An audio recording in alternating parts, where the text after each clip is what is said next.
This episode of This Agile Life has been brought to you by brilliantagile.com, providing Agile and Scrum training, consultancy, and personnel. Brilliantagile.com. Done right, it's brilliant.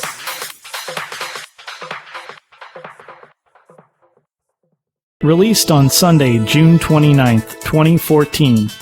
This Agile Life, episode 55. They can't all be blockbusters.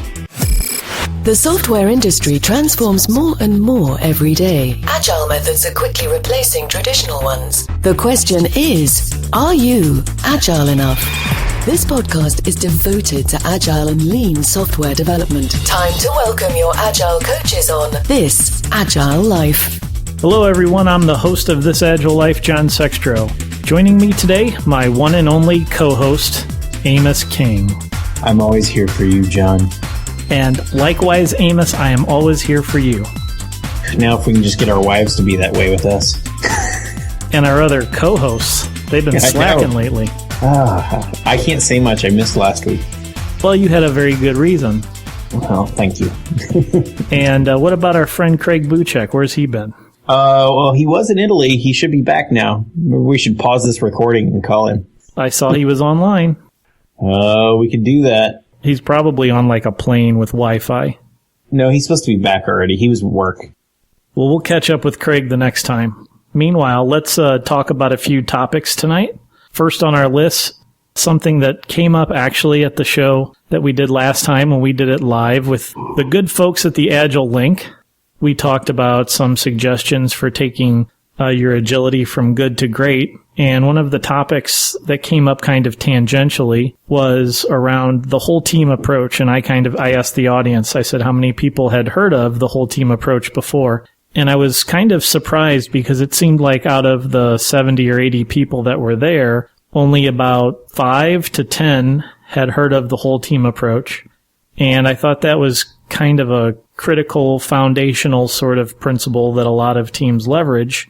Teams that are having good success with Agile usually leverage the whole team approach. And I found it odd that so many people weren't familiar with the whole team approach. So I'd like to talk a little bit about whole team approach and ask you and kind of discuss with you if you think that using the whole team approach fully is really something that's attainable. What do you think? Is getting to the point where the whole team is really kind of interchangeable with each other? And maybe interchangeable isn't exactly the right word because I don't want to infer that we are resources because we're people and people work here. I think that, yes, that you can get there. It's hard. I think a lot of times that you end up with most of the team being interchangeable and like maybe one person who's still kind of in charge. That's like the person that everybody goes to with questions and things of that nature. I think that's okay because you're always going to have, at a minimum probably, you'll have a product owner or project owner or a customer, depending on what your situation is, right? And that person, or at least a person like that, will always have some sort of ultimate responsibility for prioritization of features and the clarification of what the system's supposed to do and some of those things, at least from a leadership perspective, right? Well, can you have a whole team as the product owner?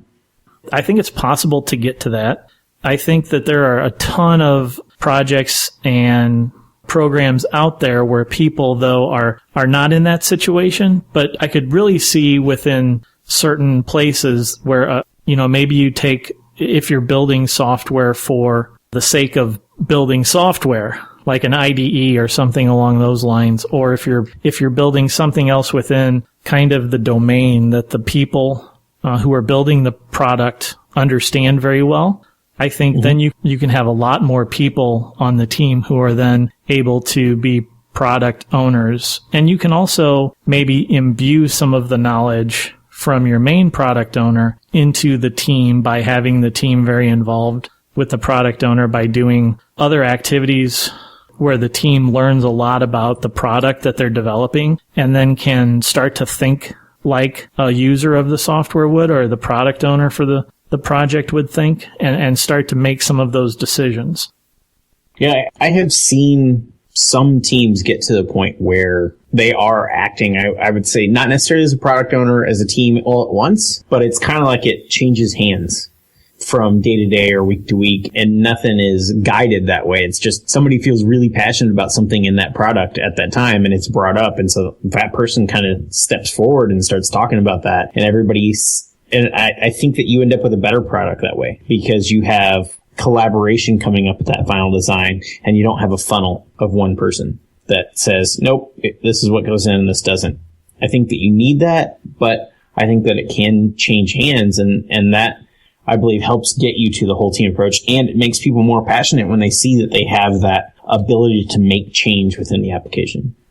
I agree with you 100% on that point. I think that getting your fellow coworkers on a project and on your team to all behave and act as if they owned the project themselves and they were as passionate about it as the users of the software are, or as the customer who's commissioning the creation of the software are. If you can raise everyone's passion to that same level, I think you would have a really great chance at attaining a true whole team approach philosophy and execution on a team. But unfortunately, what I've run into more times than not, Amos, is a situation where we talk about the whole team approach. Everyone understands the ideas and ideals behind the whole team approach, but I don't get a lot of buy-in from the practitioners that it's a good idea, and B, something that they want to do, because they feel like in certain cases it's going to take them away from the things that they really love to do. For example, a developer would say,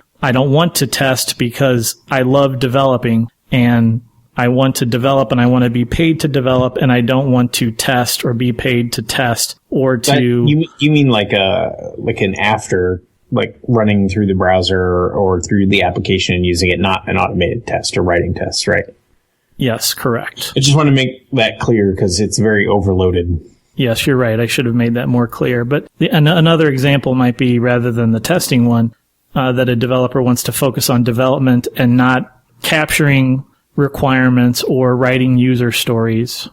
I agree there that I run into people like that, but I really do think it's a perception of power and being able to drive the application. If you can show them how getting involved in gathering requirements or writing stories allows them to guide part of the application, or doing QA allows them to give feedback in a specific way, and they actually see fruits out of that labor. I've seen many people who were in that position that said, I only want to be a developer, start to jump into those other roles and be a part of them because they saw the application changing by their hand in those other roles also.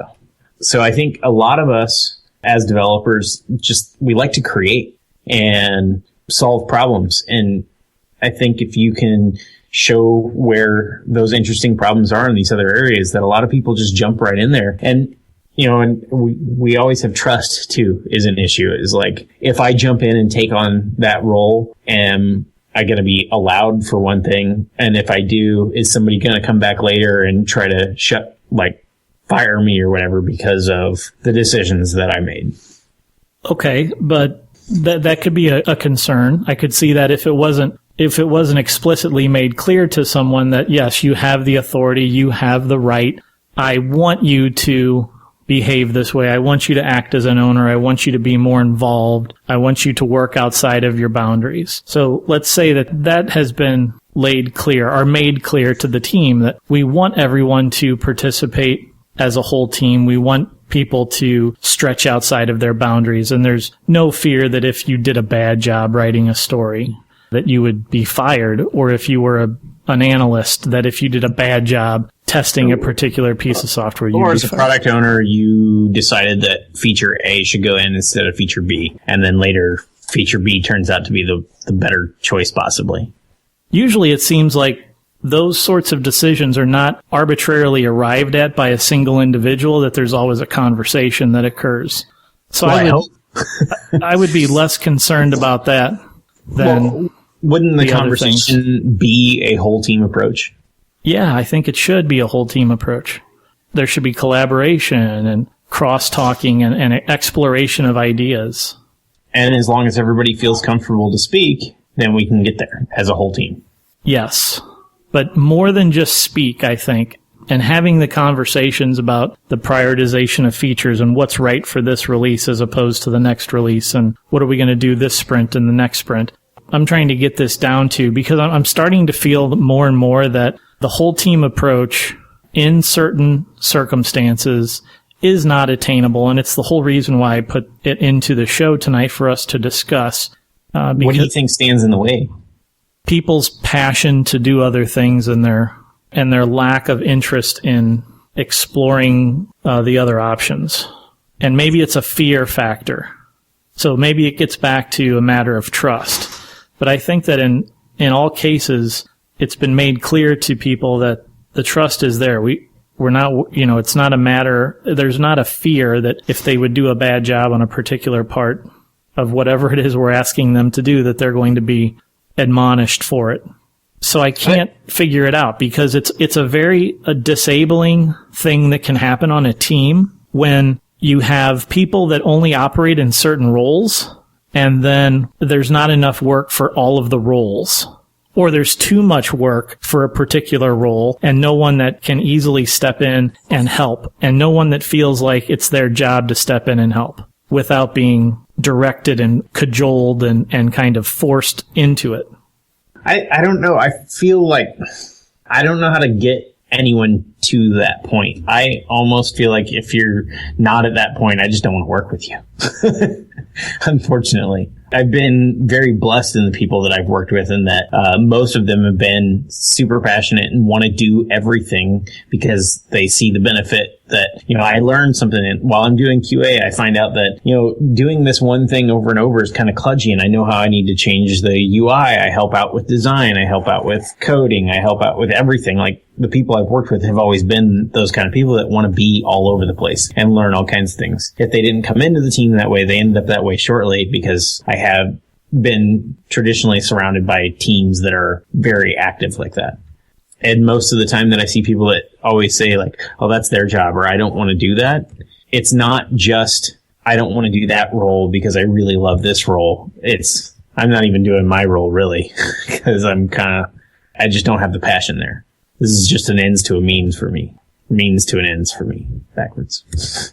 Sometimes, Amos, I wonder if the mere existence of the roles, the pre-existence of the roles on the teams, anchors people towards that idea that, hey, I was hired in here to be a developer. You have a set of BAs. You have people that do quality assurance testing. And the mere existence of those roles has made it clear to me that I don't need to participate in those other capacities. I understand and have been in the situations that you've been in, similar situations to what you've done, where you come into a project and there isn't a business analyst and there isn't a QA role, because everybody's already doing that. So there's a different set of pre-existing conditions, which then creates a different set of expectations innately when the person starts working on the team. Yes, I find that more in large companies or companies trying to perceive themselves to be large. Startup type companies or large companies that teams act like little startups seem to not have this issue. Right. They're the whole team approach because they have to be. And a lot of them don't have big titles or anything like that. I find that the biggest thing against whole team approach is a top heavy company with lots of management. I recently had a customer who has been letting go developers and replacing developers with managers, because managers aren't doing, or the developers aren't doing what the management thinks that they should be able to, but they're not listening to the developer feedback of what they need to do their job. So they have decided that they need more management, so they let developers go so that they can afford to hire more management. That company is having a problem with whole team approach all the time, because they have all these named positions, and I hear it every day is, oh, that's not my job. Oh, that's not my job. So there you go. That's exactly the sort of thing that I deal with and have dealt with in the past in regards to whole team approach. And because it's situations where it feels like it happens most commonly in situations where there was kind of a pre-existing set of roles, responsibilities, and at some point, everybody kind of was this sort of a cog that fit into the machine in this sort of configuration, right? And then that was their definition for their existence. They operated as that particular cog. And it's for obvious reasons, it's a lot easier if you have people that can play multiple roles, maybe even develop in multiple different languages so that you can shift around. If you need to do more, maybe you need to do more quality assurance work and write some automated regression tests one day. Having the ability to have the team swarm onto those things is a lot more necessary in certain circumstances than working on a lower priority tech debt sort of thing or feature that's lower priority. One of the great things that happens whenever you start doing that is you can watch teams grow and change in that they stop throwing things over the wall because they know tomorrow they're going to be doing that job, or in an hour they might be doing that job. So things don't get thrown over the wall as much whenever you have the team moving around and helping out in all those different roles. I think that you also get a group of people who start to feel empowered because they touch everything, not just a little section. They're all over, and they have more of a place to give feedback. As a developer, if all you ever do is write code, you're very limited in the feedback that other people around you are going to listen whenever you give it. If you go and sit down with the designers and work on UI, and you go sit with QA and work on like running things through the browser, and you go sit in the meetings with the product owners, and you start to be a part of that whole team bouncing around approach, then your opinion matters in every one of those meetings and people listen to you a lot more. Yes. That's rewarding to me. I also think it's rewarding, but I found that people sometimes feel like it's, in addition to be rewarding, it's more work. And it's different work.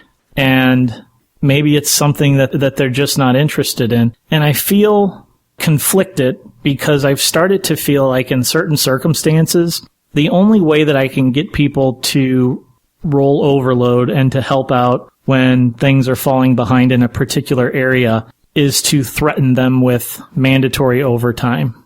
Oh, no. See, and I think that hurts the trust that we talk about. Well, Go ahead. It has hurt my trust in the team. You don't think it's hurt theirs and you? You threaten them with something. Yeah, but I don't know I don't know which came first, the chicken or the egg. Did they not trust me first, or did I not trust them first? Because my reaction to threaten them comes out of the fact that I don't see them doing things on their own. So what could you do differently that's not a threat to try to pull them out? I could let them fail. Is that acceptable to you? No. I don't like failure. Nobody does, but is a small failure okay? Yes. I don't have any opportunities to allow them to fail in a small way at the moment. I'm kind of stuck between a rock and a hard place. I've tried the coaching of, bringing the horse all the way right up to the water, walking them through scenarios and questioning, and in retrospectives and in other opportunities where we can speak candidly and transparently about the team's operation. I offer advice, I offer feedback, I offer suggestions, and hope that then they will ultimately decide that, hey, here's something we'd like to try. Let's do this. Let's try role overloading. Let's write more automation testing as part of our development, etc. And it just doesn't happen. What happens when you ask them what they could do to improve? They have a lot of other suggestions for improvement that has nothing to do with the whole team approach, and has more to do with creating clear boundaries and lines between the roles. So they can toss it over the wall. Exactly. Like put better comments into the story. So when I get it, it's easier for me to test or develop. So I don't think that that's a bad thing, putting better comments in the story. Let's face it, we've all run into those stories that say it's broken. Yeah. Or it doesn't do it. Right. I don't know, because I don't know, John. It's not an easy situation, and this is the way, what you're feeling right now is the way that I have felt for, in certain circumstances for a significant amount of time in some cases, and it just feels like I've reached a point where for these particular teams or projects, the whole team approach is not going to be easily attainable without significant change to the expectations, which ultimately probably means significant changes to the makeups of the teams, right, and also probably the people on the team. Is there a small piece of another role that you could get someone to start doing? Just small, like something really tiny, and then start like just bouncing it around and slowly growing that ball like a snowball rolling down a mountain. Yeah, and it's interesting that you mention that, because we have pockets where individuals do that sort of thing. They take something on. There have been times in the past, and this is kind of funny, where someone will say, "What are you doing?" "Hey, you're doing stuff that's not strictly within the boundaries of your job title. Why are you doing that?" And that sounds like the government job I had. It's like the people, stepping up and trying to put out the fires of passion that people have, rather than encouraging them. Have you asked them why? Many times. And what's their answer? They have those pre-existing notions of roles and responsibilities, and, this person's better at this than that person is, so therefore they should do that work. And it's all the same old answers that you hear all the time when you ask those questions. Oh, you mean Scrum? I don't know what you mean. They read about all the roles in Scrum and decided that they were individuals, and that's the way it has to be or it won't work. But what roles are there prescribed for you in Scrum? There's really just two: product owner and team member. Scrum Master. Okay. So maybe there's three, if you count Scrum Master. Yeah, there's no QA role prescribed. You're right. See? I'll give it to you. You were trying to get into prescriptive guidance. You were starting to channel somebody. Oh, God, don't do that to me. I don't know. I think it's attainable everywhere, really. It might take time and some pushing, but I think if you push too much, you become a boss. So I think you have to find creative ways to push that don't necessarily feel like you're forcing. I think that threatening with overtime is not a good one. Right. I don't think I don't like doing that any more than you probably would if you were in my situation. But the options available to me are limited, and pressures are severe, and the expectations are high. So that's where I always see this. This is the too busy to improve, I think, is I see in position where expectations are high and you have a lot of downward pressure from some upper level of company ownership or something that is expecting something out of you, so much so that you're afraid to let the team fail or grow on their own, and then you want to force them into this mold.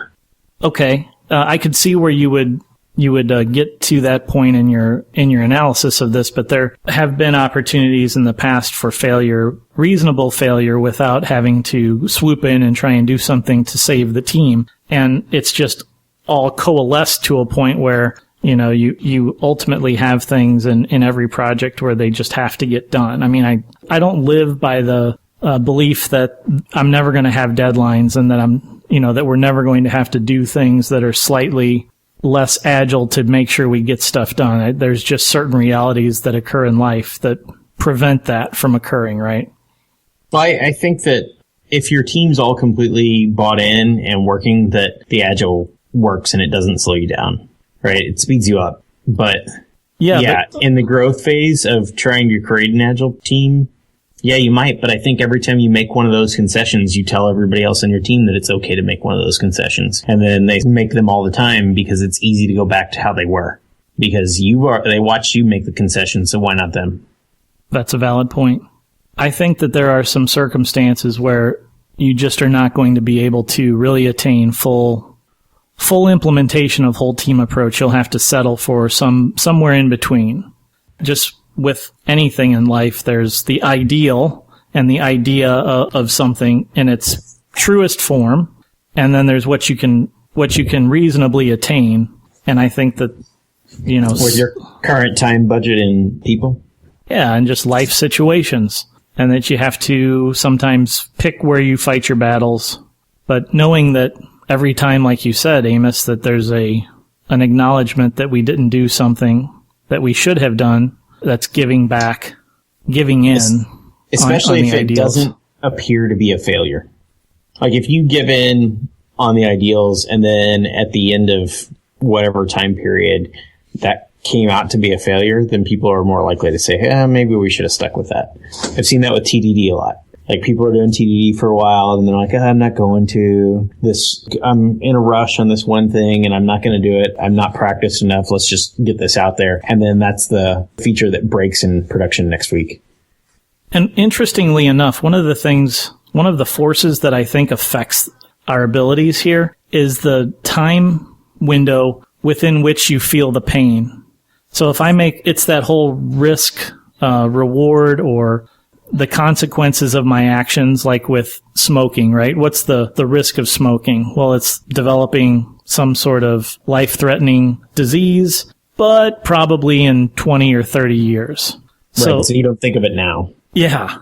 Yeah. Or if I eat this big greasy cheeseburger and chocolate milkshake now, what's the risk?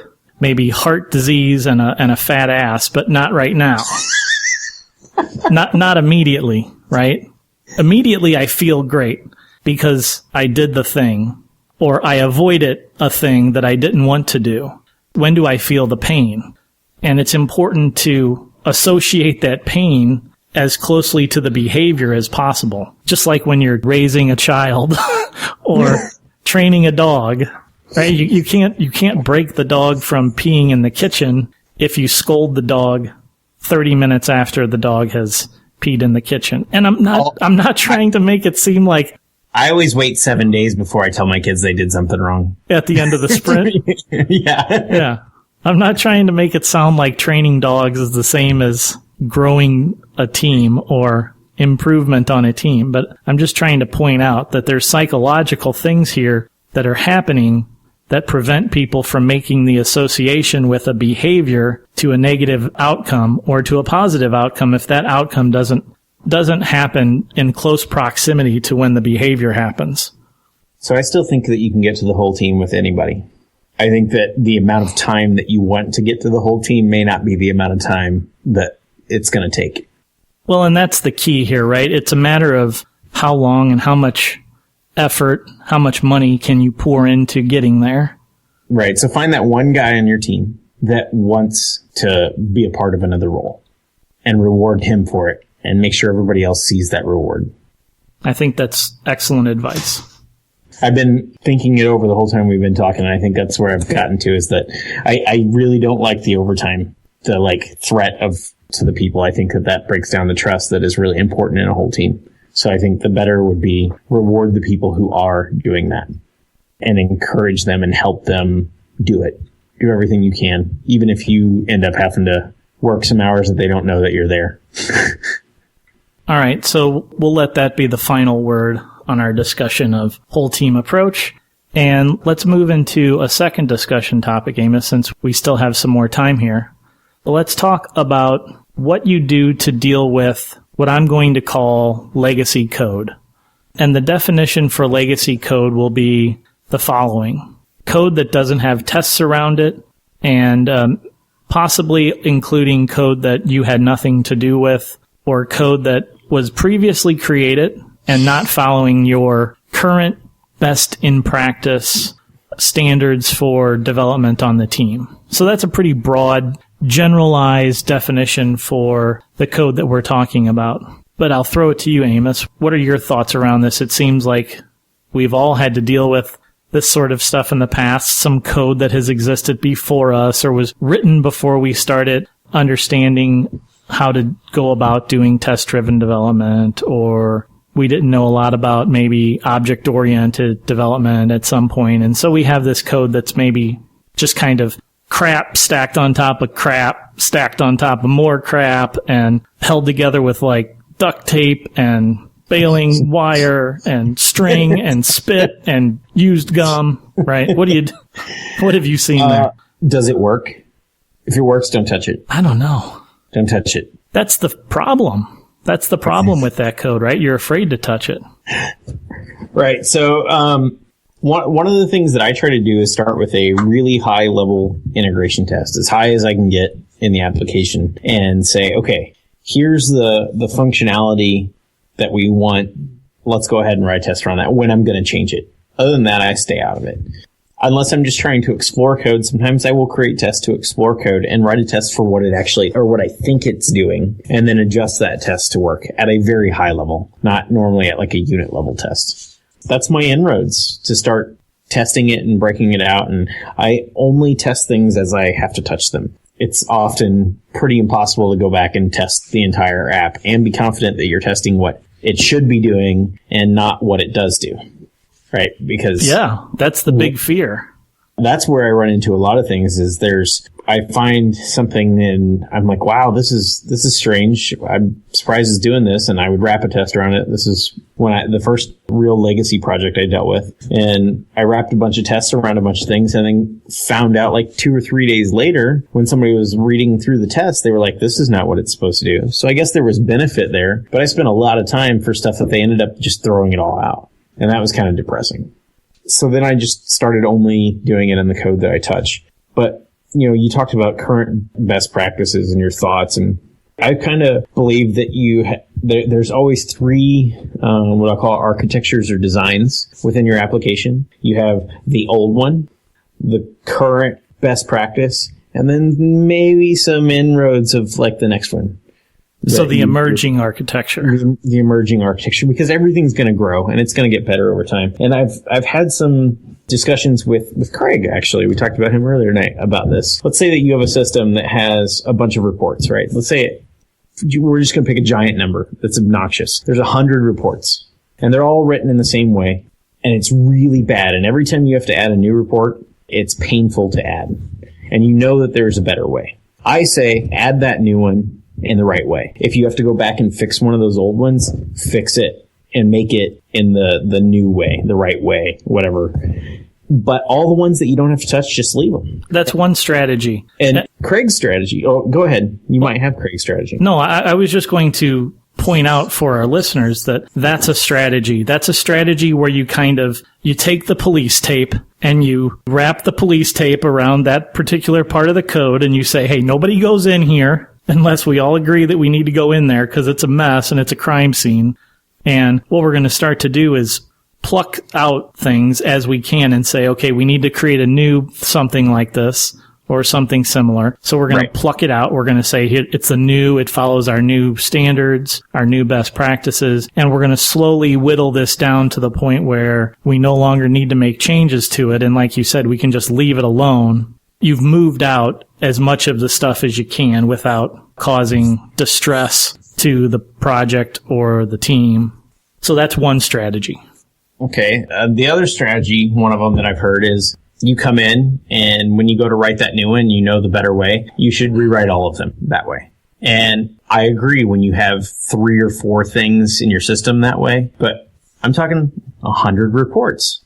Right. If we're going to rewrite all of them, it's going to take 2 months, let's say. I don't know, some obnoxiously large amount of time that you don't have. We've already talked about time being an issue tonight. So the strategy that says continue to do it the same way until you have time to fix all of them, I've heard the argument for that is that for maintenance and understanding. Somebody can come into the code and if they know how one of them works, they know how all of them work. So it's easy for them to go through and work on it. Easy may not be the right word, but they at least know how things are laid out. And that's where I go back to the 3 architectures is that hopefully, in the re-architecting of the new way, I've reduced some of the amount of the code and duplication. So if we do need to make a change in the future, that I can at least change those and still leave the really old ones that never get touched. Maybe the first report you ever wrote is still there and never has changed in 5 years. It's probably not going to. Why rewrite it? Right. You're likely to introduce a bug that you missed anyway. When you take the option of, we've identified that we're going to now start doing the creation of the reports, we're going to do like this, right? You said, what we're going to do is we know that this is a better way to do it. Therefore, we're going to go back and retrofit everything.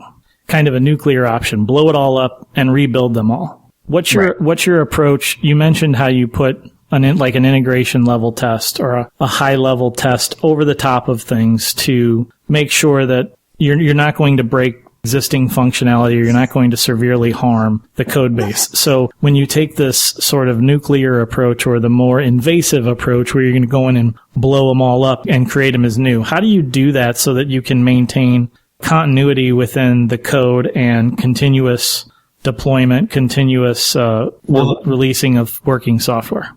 That's where I have the problem with going back and changing all of them, is because each one of those, let's assume that this is a legacy project you said has no tests. So there's no test there. So you need to, each one of those reports, you have to wrap an integration test around it. Notoriously, reports are a pain to test. They take a lot of data and you need a lot of different scenarios in order to actually test them well. So you've got to do each one of these. You have to write that up and then start working your way down. And we said rewrite, blow up and rewrite. I really do think that you got to try to find the small spots and slowly refactor it with tests to that new design. But you can direct that design with your tests that way once you've already got things in place at that top level.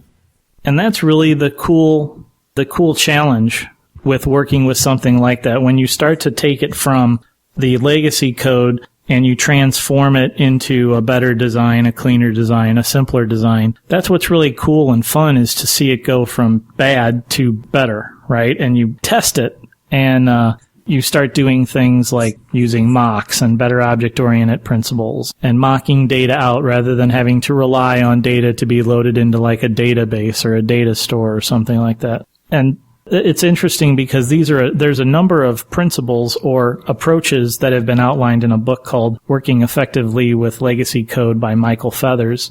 And you've already mentioned a number of the tactics that Michael Feathers has in that book. Putting a high-level integration test around the part of the application that you're dealing with is one of those approaches. And then finding seams or cordoning off parts of the system and saying, we're going to replace this part of the system with some sort of a proxy or a stub so that, you can get at it and do things and manipulate it and test it, and then migrate things away from that part of the system onto the new design or the new emerging architecture for the system.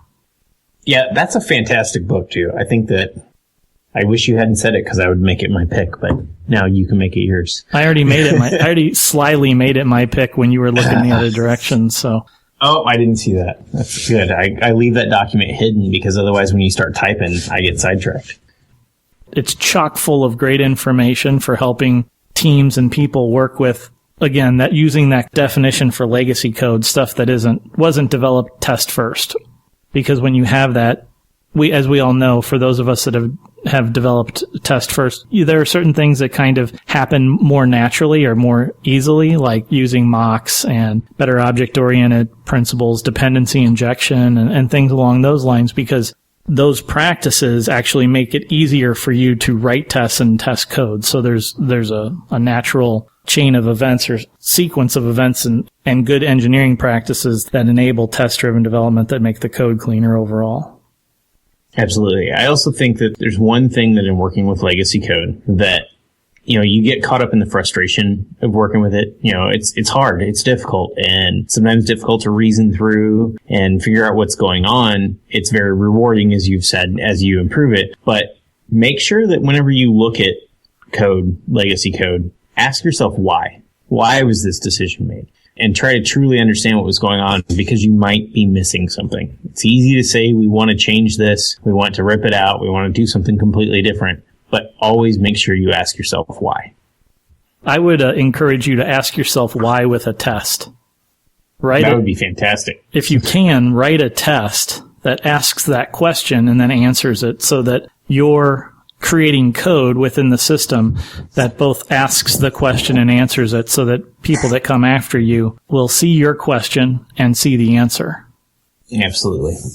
Of course, it's not always simple with legacy code, because you may not have an easy way to get in there, but oftentimes you can do it kind of at an API level or at a user interaction level to at least propose what it is you're looking into, and then finding the answer through delving into the code more deeply and starting to peel that onion back and maybe start to find where those layers are, where those seams are that you can get in there and start to do things and manipulate things and then write more tests.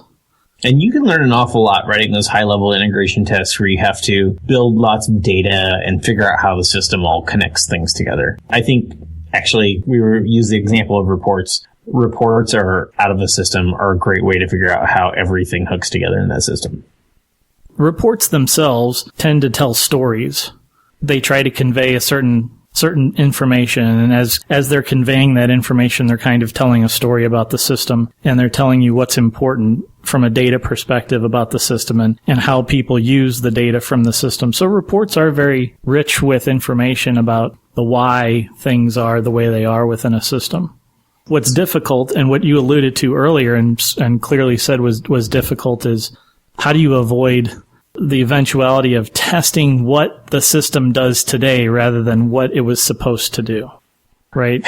Yeah, and that's hard if the company if it's older and people have moved on from it. There may not be anyone who knows what it was supposed to do.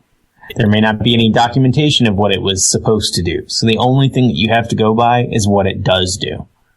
If you can't get back to that, it's lost. It's kind of some lost information. But if it's not doing that, is it really important what the intention was at the time it was written? Or isn't it just important that we understand what is it doing now? One of the things that I do whenever I run into this situation is put some kind of reporting within the application that tells me every time that feature that I'm questioning is even used. And you may find out that it doesn't matter because it's never used. And if it's used all the time, it doesn't matter what the original intention is, like you said. It's what it's doing now that people are using. So you need to solidify that. Well, in both those cases, you said it doesn't matter. Well, one of them, you get to just delete it, and you don't have to worry about writing a test for it. Just get rid of it. Nobody's using it. The other one, which is fun. As much as I love to write code, deleting code is a very satisfying ordeal. I love deleting code. That's my favorite thing to do. Especially when it's code that I wrote like 4 years ago and I'm sad about it. I love deleting it. The other says, oh no, people are using this all over, and we know we want to touch this piece that's going to affect it. So now I actually have to find out exactly what it's doing and dig down to the bottom of it with tests. But why? Why do you need to figure out what it was supposed to do? Because not what it's supposed to do, what it is doing. Oh, what it is doing. Yes. Yeah, neither way does it really matter what it was supposed to do, I guess. Yeah. It can. I've seen some broken reports where people were making business decisions on stuff that just wasn't right for years. Okay. But most of the time, most features, I would say you're right. It doesn't matter what the original intention is. It matters what it does now. Yeah, I mean, if somebody came to me and said, hey, the system's broken, this thing, it's not calculating right, or this isn't working the way we intend it to. At that point, I wouldn't really care about how it's doing the wrong thing. I would just care to make it do the right thing. So the root, just write an integration test for the right way. Yeah. And then make it do that thing. But hopefully injecting more tests to explain to someone in the future why it's doing the thing it's doing and the way it's doing it. And writing intention revealing code and intention revealing method names and variable names. I find that when refactoring, though, it's nice to have a test for what it currently does, because it gets me to an understanding of the code to know where I need to make the change that they're asking me to make. We're in total agreement. So I will often write the test for the current behavior and then change that test after I've figured out how the system's working. I'm in total agreement with you on that point. Man, we need Tice here so that we can argue with somebody. We've done too much agreeing tonight. We tried to do a little bit of that role-playing of situations earlier. Any other tips or pointers for our listeners in dealing with legacy code? I can't think of anything off the top of my head right now. If you do nothing else, get the Michael Feathers book. That's right. Because there's so much information in there that whatever you spend for the book, you will save yourself many multiples of that dollar amount in the future. And he's a really nice guy. So you should just send him some money. Yeah, I do that every day. I just send Michael Feathers money. I just do little micro transactions of like pennies. Yeah. To Michael Feathers. Just fractions of a cent. Right. Yeah. As long as you don't get that decimal place off. It's a little program that I wrote. It shaves off the half cents and transfers them to Michael Feathers' account. Let's wrap this up and let's do our picks, Amos. This week's hottest picks. All right, I've got 2 picks tonight. HipChat. It is made by Atlassian, but don't let that scare you away. I know Jira is crappy, Maybe Jira works for you. I can't stand Jira. But anyway, HipChat it's an asynchronous team communication tool. It's like IRC, but it's got logging. If you want a private room, it won't be logged. You can turn logging off. You can have public rooms, and they've now added voice and video chat. You can upload files. You can add links. You can do all kinds of things with it. It's just a really cool tool. And right now, it's free if you don't care about the video and the sound. So that's pretty cool. I kind of had you pegged as a Basecamp sort of guy. I've only used Basecamp once, and it was a long time ago. It was because a client had it. I've never actually dug into Basecamp very much. Okay. And then my last one is some shameless self-promotion. I've got a blog post called Style Guides or Failures. I think that a lot of times we start talking about style and we don't think about communicating anything other than, oh, I like the way this looks. Let's do it this way because I like the way it looks. And we have enough problem communicating intention through our code. So I want to change the name of it to a communication guide, and I want the intention that you're thinking about to be, how can I make every character of my code communicate better? Good. And people can find the link to Amos's recent blog post on his website, dirtyinformation.com, and you can find the link to the article in our show notes.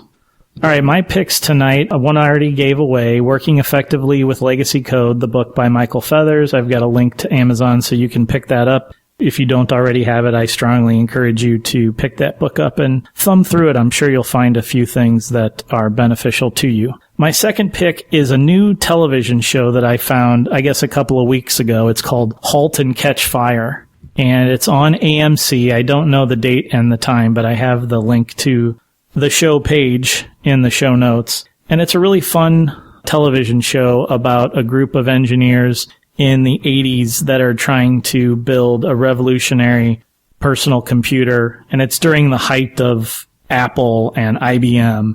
It's set in that time. It's set in that landscape with IBM and with Apple. And it's this little electronic company that's trying to branch out and build this portable computer. And I think it's in its fourth episode at this point, and it's really interesting, and it's a fun little show. So check that out. And my last... John, do you have Amazon Prime? Oh, yeah. If you like that show, I think there's a show that you might like called Betas, which is about a phone app startup company in San Francisco right now. And it's only available on Amazon Prime? I don't know. I think it's only available on Amazon Prime. So it's like a series that's funded by Amazon directly? Yep, released in 2013 on Amazon Instant Video. There you go. Betas. You should add that as another pick into your picks. I will add it. And my last pick is just kind of a fun one, frozen grapes. So I take red grapes, put them in a little Ziploc bag, throw them in the freezer for a couple of hours, and it's a great healthy snack to help you cool off during the summertime. And I just thought I'd share that with everyone because I like them so much. So try that out. All right, that's all we have time for today. Check out thisagilelife.com for these show notes and for all of our past episodes. Thanks for listening, and keep living this agile life.